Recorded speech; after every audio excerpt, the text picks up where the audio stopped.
दोस्तों, सिंधी अदब जी दुनिया में भली कार शामिल कयूं था नाविल इश्क जा 40 उसूल हिस्सो 33। ईला बोस्टन 3 जुलाई सन 2008 ईस्वी। बोस्टन कॾहिं बि एॾो रंगीन ऐं ख़ुशगवार न रहियो हो। ईला सोचियो, छा उहा एतिरो वक़्तु उन शहर जे हुस्न खां अखियूं ॿूटे वेठी हुई। अज़ीज़ बोस्टन में 5 ॾींहं रहियो।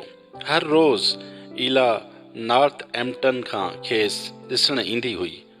उन्हनि मज़ेदार मानी गॾु खाधी, फ़नून लतीफ़ा जा म्यूज़ियम घुमिया, बोस्टन में कुमियूं ऐं पखी पालण वारनि वटि घुमंदा रहिया, मच्छियुनि जे हौज़नि में मांगरमछ ॾिठा, हार्वर्ड स्क्वायर जे नंढड़नि ऐं मसरूफ़ कैफ़ेज़ ते काफ़ी मथां काफ़ी पीती, क़िस्मे क़िस्मे मौज़ूअनि ते अणखुट ॻाल्हियूं कयूं, मक़ामी खाधा, मराकबो, क़दीम फ़न, गौथिक नाविल, बाग़बानी, सुठा टमाटा पोखिणु, ख्वाबनि जी ताबीर वग़ैरह।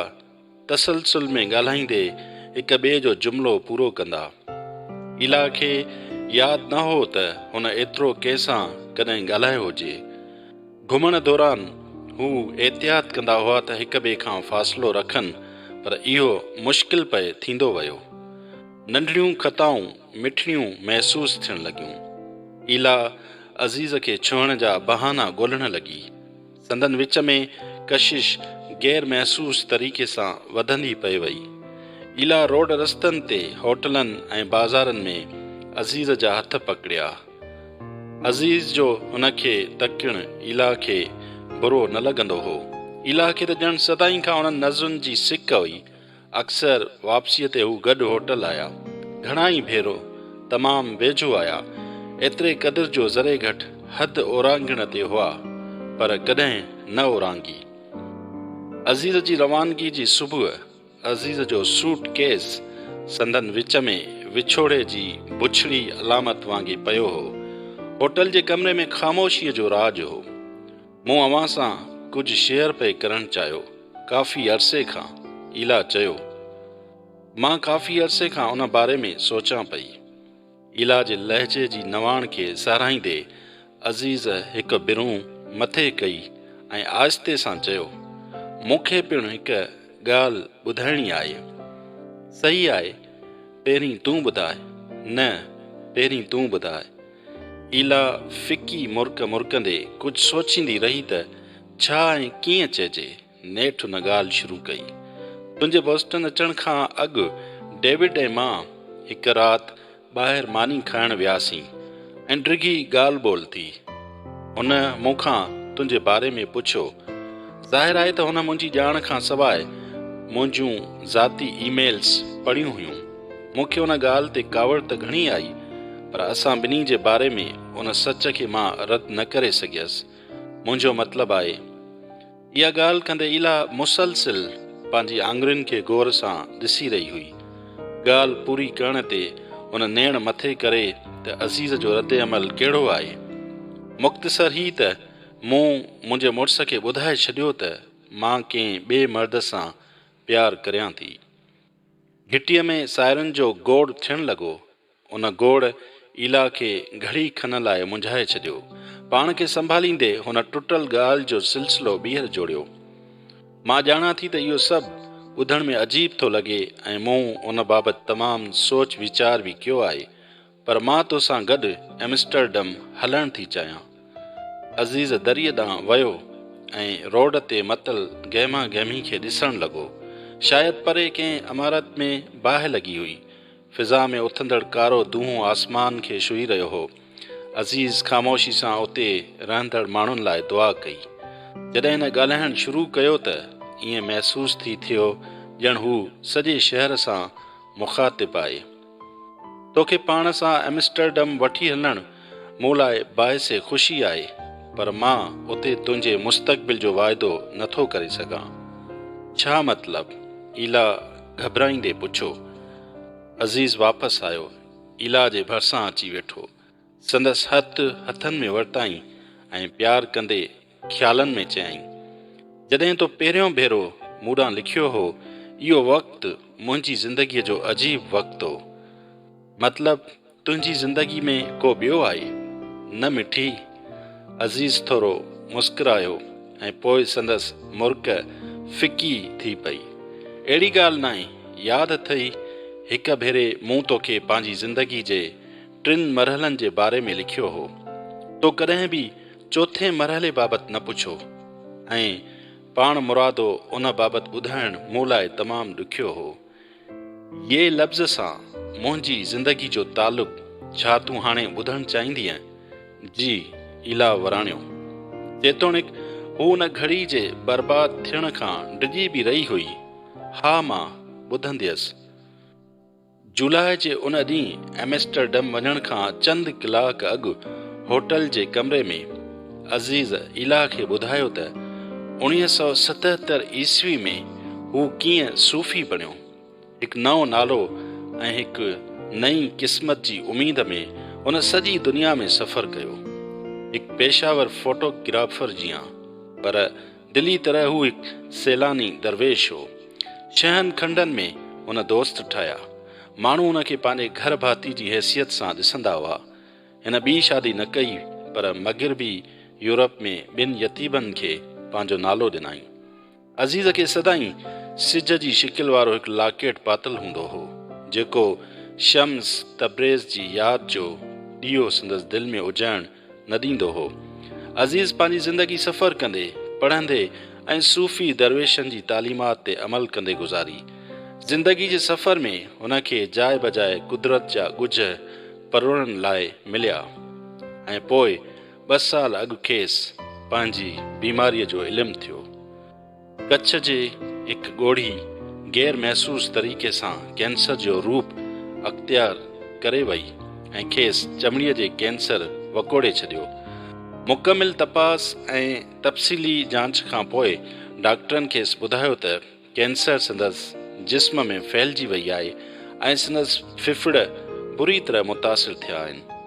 52 वरनि जी उमिरि में खेसि ख़बर पई त हू शायदि ज़िंदगीअ जूं 3 ॿियूं बहारूं मस ॾिसी सघे। इला जे चपनि कुझु चवण थे चाहियो, पर लफ़्ज़ ॼण खुटी पिया हुआ। 2 लुड़क अखियुनि मां तरी अची संदसि गलनि ते किरिया, जिन खे इला जल्दी में उघी छॾियो। अज़ीज़ ॻाल्हाईंदो रहियो। संदसि लहजो नरम ऐं तकिड़ो हो। हुन चयो, अहिड़ी तरह हू पंहिंजी ज़िंदगीअ जे नई ऐं ज़रखेज़ मरहले में दाख़िल थियो। अञा बि कुझु जॻहियूं हुयूं जेके हू घुमणु पियो चाहे ऐं हिन पहिरियों कमु उहो कयो त उते वञण जो रस्तो ॻोल्हियो। हिन एम्स्टरडम में हिकु सूफ़ी फाउंडेशन इदारो खोलियो, जेको पूरी दुनिया सां लाॻापियल हो। हिकु नए सेखड़ाट मौसीक़ार जी हैसियत में मौसीक़ारनि सां गॾिजी हुन इंडोनेशिया, पाकिस्तान ऐं मिस्र में कंसर्ट कया। एतिरे क़दुरु जो स्पेन जे शहर कुर्तुबा में यहूदी ऐं मुस्लमान दरवेश मौसीक़ारनि जे गिरोह सां गॾिजी हिकु मौसीक़ी जो एल्बम पिणु कढियईं। मोरक्को जे खानकाहनि में घुमियो, जिते पहिरियों दफ़ो असली सूफ़ियुनि सां मिलियो। मास्टर सुमेद तमामु अॻु फ़ौत थी वियो हो। अज़ीज़ संदसि क़बर ते वञी दुआ कई ऐं मुराक़बो कयो। पोइ आउं नावल लिखण वारी ख़्वाहिश तां वापसि आयुसि। मुंहिंजी सदाईं खां ख़्वाहिश हुई त हिकु किताबु लिखां, पर पंहिंजी सुस्ताइप ऐं हिमत जी घटिताई जे करे मुल्तवी कंदो रहंदो हुउसि। अज़ीज़ अखि हणंदे चयो, ख़बर अथई, इहो उन्हनि शयुनि मां हिकु हो जेको मां घणे अरसे खां करणु चाहींदो हुउसि। मूं इहो किताबु अमेरिका जी अदबी एजेंसी ॾांहुं मोकिलियो। कुझु घणियूं उमेदूं न हुयूं, पर हर ॻाल्हि लाइ तयारु हुउसि। 1 हफ़्ते खां पोइ बोस्टन खां हिकु औरत जी ईमेल मौसूल कयमि। इला मुर्की ॾिनो। मोहतरम, हमदर्द, नरम ऐं पुरतकल्लुफ़ कमज़ोर मुस्कुराहट। अज़ीज़ चयो त उन घड़ी खां पोइ कुझु बि साॻियो न रहियो।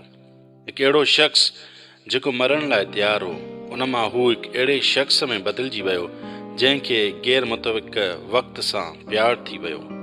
हाणे यकदमि हुन महसूसु कयो त उहे शयूं मुतहरिक थी वियूं जेके हुन केतिरो अरसो अॻु पंहिंजी ज़िंदगी मां कढी छॾियूं हुयूं। रूहानियत, ज़िंदगी, ख़ानदान, मौत, अक़ीदो ऐं मुहबत। हुन पाण खे उन शयुनि ते ॿीहर वीचार ऐं लम्हाए हयात में वाधारे जी तमन्ना कंदे ॾिठो। पंहिंजी ज़िंदगी जे हिन नए ऐं आख़िरी मरहले खे हू सूफ़ी लफ़्ज़ जे अखर ये सां पंहिंजी मुलाक़ात कोठे थो ऐं हुन ॿुधायो त इहो मरहलो सभिनी मरहलनि खां वधीक ॾुखियो साबित थियो, छो त इहो अहिड़े वक़्त में आयो हो जॾहिं हू सोचे पियो त हुन पंहिंजे अंदरूनी तज़ादनि ते घणो कमु कयो आहे ऐं खेसि लॻे पियो त हू रूहानी तरह बालिग ऐं मुकमिल हो। तसव्वुफ़ में अवीं इहो सिखो था त मरण खां अॻु कीअं मरिजे। बतदरीज मां उन्हनि सभिनी मरहलनि मां गुज़रियुसि ऐं जॾहिं ईअं भायुमि त मां पाक साफ़ थी अॻु जहिड़ो थी वियो आहियां त अचानक अलाए किथां खां हिकु औरत अची वई। हूअ मूं ॾांहुं लिखे थी ऐं मां बि मोट में लिखां थो। हर ईमेल खां पोइ मां बेचैनी सां उन जे जवाब जो इंतज़ारु करियां थो। लफ़्ज़ हमेशह खां वधीक क़ीमती बणिजी विया आहिनि। सॼी दुनिया लिखण लाइ हिकु कारो पर्दो बणिजी वई। मूं उन औरत खे ॼाण जी वधीक ज़रूरत महसूसु कई। मूंखे साणसि वक़्तु गुज़ारण जी ज़रूरत आहे। मुंहिंजी ज़िंदगी हाणे वधीक नाहे रही। मूंखे लॻो मां मौत खां डिॼी वियो आहियां ऐं मुंहिंजो इहो हिसो ख़ुदा खां बग़ावत करण लाइ तयारु आहे, जंहिंजी मां इज़त ऐं इताअत करियां थो। पर असां गॾु वक़्तु गुज़ारे सघूं था। इला चयो, वक़्तु आहे। मुंहिंजे डॉक्टर ॿुधायो त मूं वटि 16 महीना आहिनि। अज़ीज़ नरमी ऐं सुकून सां चयो, इहे सही थी सघनि था या शायदि ग़लति बि, मां नथो ॼाणा। मां तोखे सिर्फ़ु मौजूदा लम्हो ॾेई सघां थो। मूं वटि बसि इहो ई आहे, पर सच इहो आहे त कंहिं वटि बि उन खां वधीक कोन्हे। इहो त बसि असीं मिकुर कंदा आहियूं त असां वटि आहे। इला पाण झलींदे हेठि पेरनि ॾांहुं निहारियो, ॼण संदसि अधु हिसो हेठि किरंदो हुजे ऐं अधु हिसो खे उहा झले बीठी हुजे। हुन रोअणु शुरू कयो। महिरबानी करे न रो। हर ॻाल्हि खां वधीक इहो थो चाहियां त तूं मूं सां गॾु एम्स्टरडम हलीं। मां इहो चवणु थो चाहियां त हल त गॾिजी दुनिया घुमूं, दुरायूं ज़मीनूं घुमूं, ॿियनि माण्हुनि खे ॼाणूं ऐं ख़ुदा जी तख़लीक़ात खे गॾिजी सारायूं। इहो ॾाढो सुठो हूंदो, इला उन ॿार वांगुरु चयो जंहिंखे रोअण जे विच में कंहिं रांदीको आणे ॾिनो हुजे। अज़ीज़ जो मुंहुं लही वियो। हुन दरी ॾांहुं ॾिसणु शुरू कयो। पर मां तोखां पुछण खां डिॼी रहियो हुउसि। प्यारु करणु त ठहियो, पर तोखे छुहण खां बि डिॼां थो। तोखे पाण सां गॾु हलणु ऐं पंहिंजो घरु छॾण जो कीअं थिए चई सघियुसि, जॾहिं त मूं वटि वाइदो करण लाइ को मुस्तक़बिल न हो।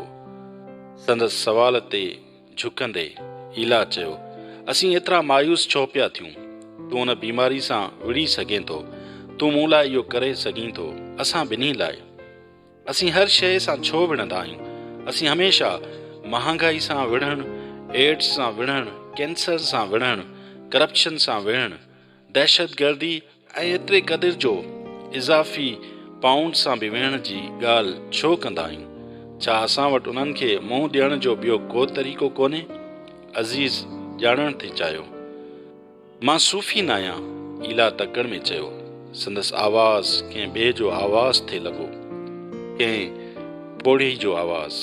उन घड़ी संदसि ज़हन मां केतिरा ई सवाल गुज़रिया।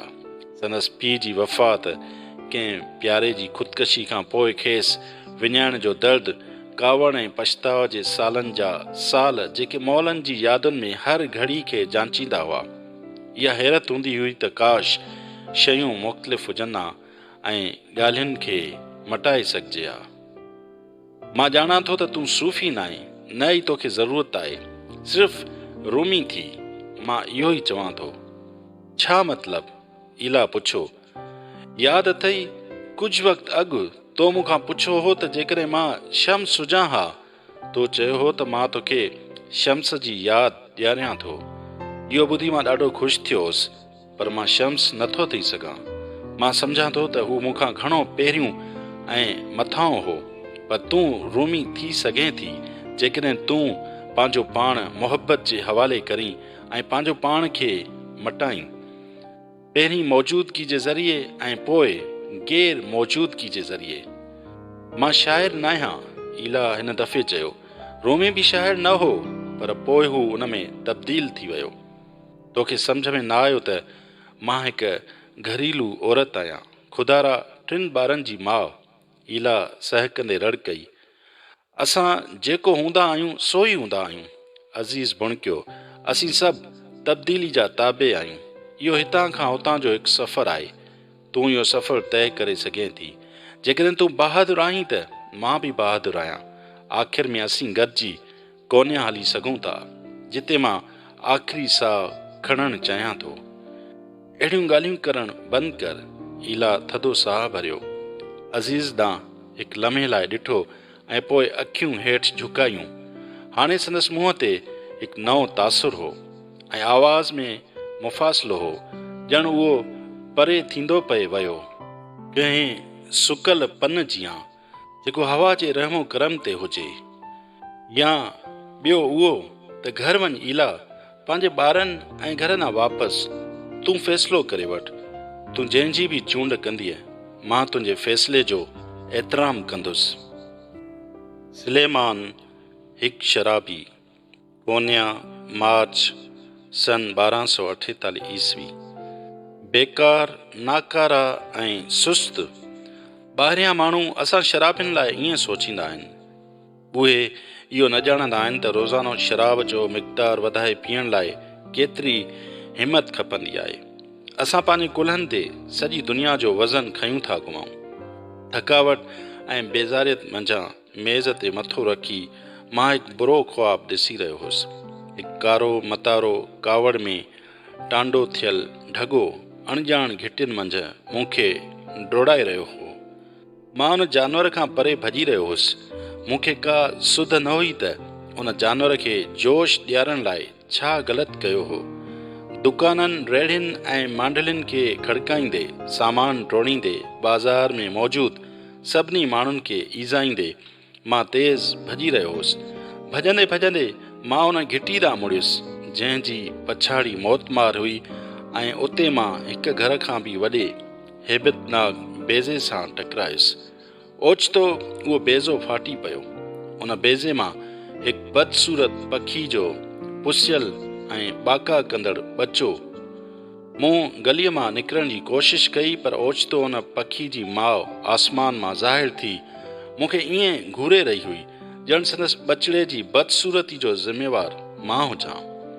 जीअं ई उन पखी हेठि लहणु शुरू कयो, संदसि तेज़ तरार चंबनि ऐं चुंभनि जो निशानो मां हुउसि। मां शिरक भरे उथियुसि। मूं अखियूं खोलियूं ऐं महसूसु कयुमि त दरीअ जे भरिसां वारी मेज़ ते मूंखे निंड अची वई हुई। मुंहिंजे वात जो ज़ाइको कसियल लोह जहिड़ो थी वियो हो ऐं जाम वठण जी ख़्वाहिश मूंखे तड़पाए रही हुई। मां एॾो थकल हुउसि जो चुरी बि न पए सघियुसि। तंहिं करे मूं पंहिंजो गरो मथो मेज़ ते रखियो ऐं मदहोशीअ जी हालत में मैखाने में थींदड़ गैर मामूली आवाज़ ॿुधणु लॻुसि। माखीअ जे मानारे मां ईंदड़ भूं भूं कंहिंजो कावड़ में लहंदड़ ऐं उभरंदड़ आवाज़ ॿुधुमि। इहो भर वारी मेज़ ते वेठल माण्हुनि वटां अची रहियो हो।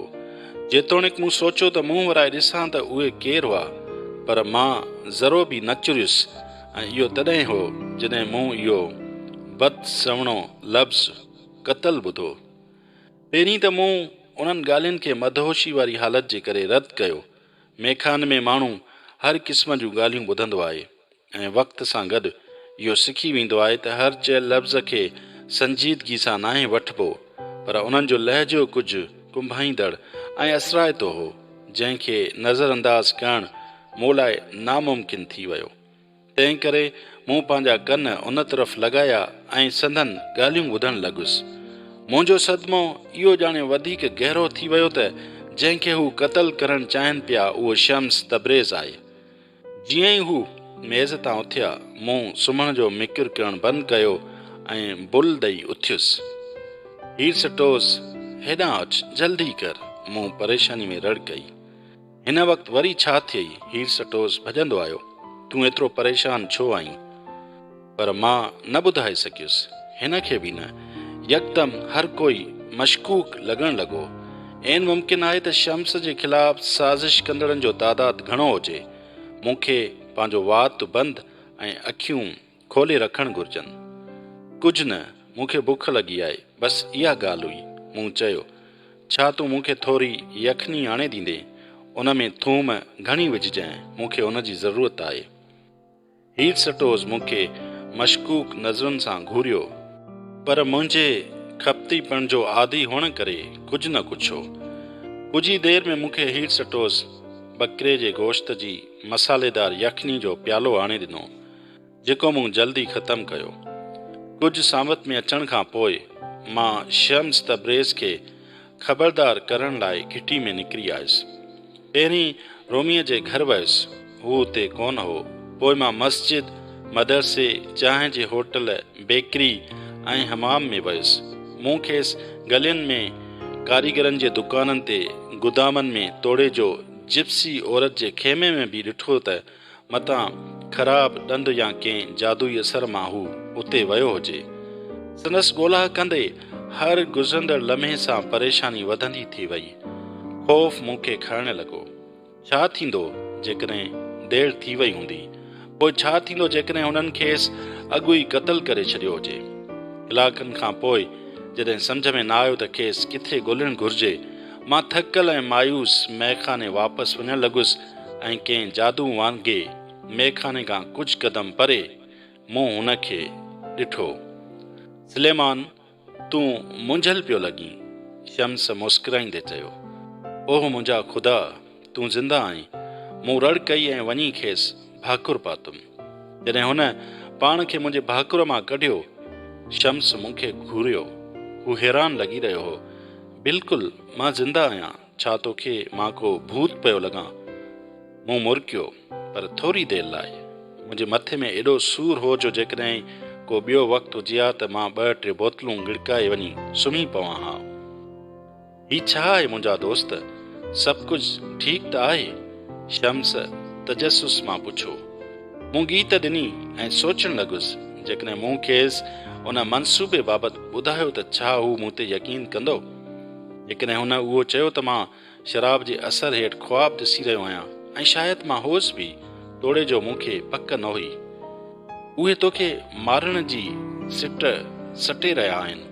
मूंखे को अंदाज़ो नाहे त हू केरु हुआ ऐं मां संदनि चहिरा बि न ॾिसी सघियुसि। मां सुम्ही रहियो हुउसि, पर मूं इहो ख़्वाबु न ॾिठो। मतिलबु, मूं ख़्वाबु त ॾिठो, पर इहो को ॿियो हो। मूं शराब बि न पीतो हो। ख़ैर, कुझु गिलास पीता हुअमि, पर मां नशे में न हुउसि। शम्स पंहिंजा हथ मुंहिंजे कुल्हे ते रखिया। थधो थी मुंहिंजा दोस्त, मां सम्झां थो। छा तूं सम्झीं थो? जी, हाणे मैखाने वञ ऐं मुंहिंजे लाइ परेशान न थी। न न, मां केॾांहुं नथो वञा, ऐं न ई तूं, मूं एतिराज़ कयो। इहे माण्हू संजीदा हुआ। तोखे एहतियात करण जी ज़रूरत आहे। तूं रोमीअ जे घर वापसि नथो वञी सघीं। इहा पहिरीं जॻहि हूंदी जिते हू तोखे ॻोल्हींदा। मुंहिंजी परेशानी जे उबतड़ शम्स पुरसुकून हो। ॿुध दरवेश, मुंहिंजो घर नंढो ऐं थोरो गंदो आहे, पर जेकॾहिं तोखे बुरो न लॻे, जेतिरी देरि चाहीं तूं मूंसां रही सघें थो। तुंहिंजे फ़िक्र करण जी महिरबानी, पर ख़ुदा जी मर्ज़ी खां अलावा कुझु बि नथो थी सघे। इहो बि हिकु उसूल आहे। हीअ दुनिया मकाफ़ाते अमल जे उसूल ते क़ाइमु आहे। न भलाईअ जो हिकु फुड़ो, न ई बुराईअ जो को ज़रो बेमोट थो रहे। साज़िशुनि, दगाबाज़ियुनि ऐं माण्हुनि जी अटकलुनि खां न ॾिजो। जेकॾहिं कोई ॼार विछाए रहियो आहे त यादि रखो, ख़ुदा बि संदनि लाइ विछाए रहियो हूंदो आहे, ऐं हू वॾो हिकमत वारो ऐं कारसाज़ आहे। एतिरे क़दुरु जो कंहिं पन जी हरकत खां बि हू बेख़बर नाहे। मथसि भरपूर यकीन रखो, ख़ुदा जेको बि कंदो आहे, ख़ूबसूरती सां कंदो आहे। इहो चई शम्स मूंखे अखियाईं ऐं अलविदा चयो। मुंहिंजे ख़बरदार करण खां पोइ बि मूं खेसि कच्ची घिटियुनि मां तकिड़ो तकिड़ो रोमी जे घर ॾांहुं वेंदे ॾिठो।